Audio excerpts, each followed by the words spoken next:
Omokonyi wa mraibu kiama ya Jubilee Daktari Fred Matiang'i ni gabaka gukorita yaye ase county ya Bomet asabaka gukwanira wananchi kurwa ase county yo asabirega kumuchumura ibwense ya Kenya ase kiria bereka gotebabuna nigo obokorri bwo bochanu igatia magenderera mange atarabaka gwikirana anene imeye county yo gukwana boigo ni gabereka gotebabuna aise kwenyorera libaga na kubumura ibwense ya Kenya nigo arachikoreta maunchuria mange ase chinsemo ao aiga sense ya Kenya asabiriga kuboria bananchi banyare koba bakumubwatesia.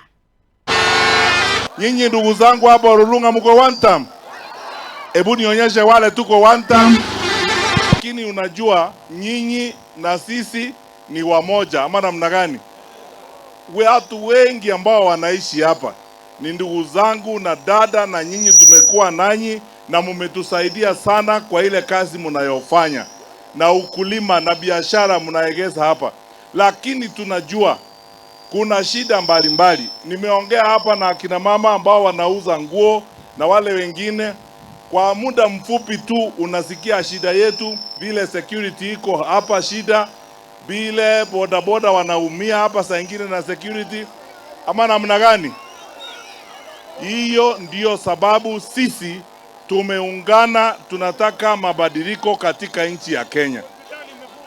Hospitali hapa imefungwa. Hakuna mahali ya kupata matibabu. Wamama kujifungua wanaumia. Ndio huyu mama ananiambia, wananchi mnataka tuendelee na shida hizi zote? Mnataka tubadilishe serikali?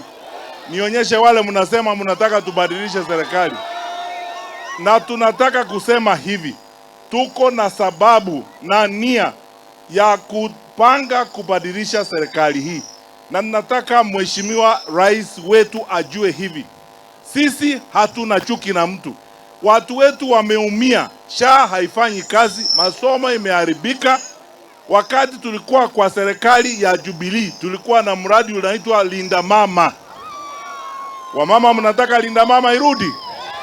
Kurudisha Linda Mama ni rahisi.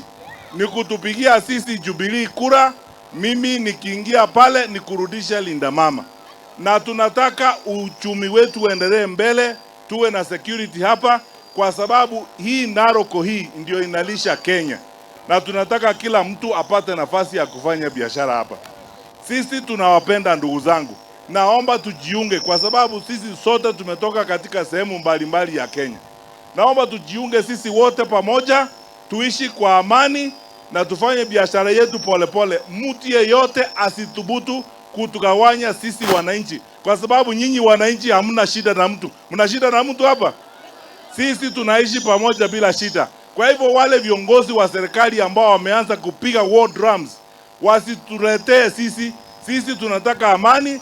Kazi walipewa na wananchi imewashinda, waondoke polepole.